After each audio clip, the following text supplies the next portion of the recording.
नबार्ड जो है अपनी ह्यूमन रिसोर्स पॉलिसी के अंदर मतलब बहुत अकोमोडेटिंग मैं कहूँगी एक ऑर्गेनाइजेशन है। रीज़न बीइंग कि जो आपकी इनिशियल पोस्टिंग्स होती हैं जब तक आप ग्रेड ए ऑफिसर हो, ग्रेड बी ऑफिसर हो, जो आपकी इनिशियल 7 to 8 ईयर्स की पोस्टिंग्स हैं, मोस्ट ऑफ द केसेस के अंदर वो आपके होम जोन में होंगी।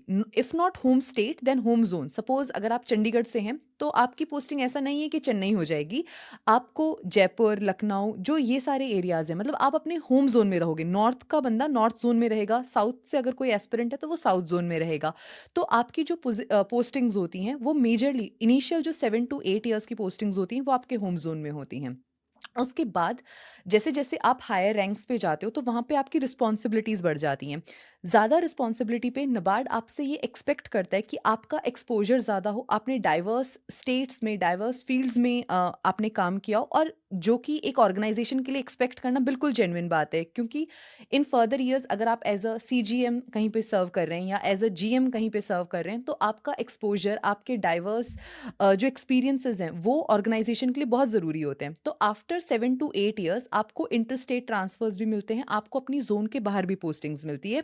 तो आपका जो क्वेश्चन था कि क्या पोस्टिंग्स होम जोन बेस्ड होंगी या रैंडम होंगी, तो इसका आंसर है बोथ। इनिशियल ईयर्स में आपको होम जोन या आपकी जो कंसिडरेशंस हैं उनको रिस्पेक्ट किया जाएगा, उन्हें अकोमोडेट किया जाएगा। But after certain period when the responsibilities are more, आपको पैन इंडिया या दूसरे स्टेट्स में भी सर्व करने के लिए तैयार रहना पड़ेगा। मैम आपने बताया जैसे जैसे रैंक बढ़ती है आपको पैन इंडिया दूसरे स्टेट या अदर स्टेट में जाके सर्व हुँ। करना पड़ेगा, एक एक्सपोजर लेना पड़ेगा। तो क्या उसके बाद दोबारा कंसिडर किया जाता है आपको होम पोस्टिंग देने के लिए? हाँ, ये अकोमोडेशन भी हो सकती है कि अगर आपके कोई जेन्युइन रीज़न्स हैं, एल्डरली पेरेंट्स हैं, अगर कोई स्पाउस से रिलेटेड इश्यूज़ हैं, कोई भी अगर आपके जेन्युइन रीज़न्स हैं, तो हाँ, आपको अकोमोडेट किया जा सकता है। बट इसके भी अगेन थोड़े कंस्ट्रेंट्स होते हैं कि वैकेंसीज़ वहाँ पर हैं या नहीं।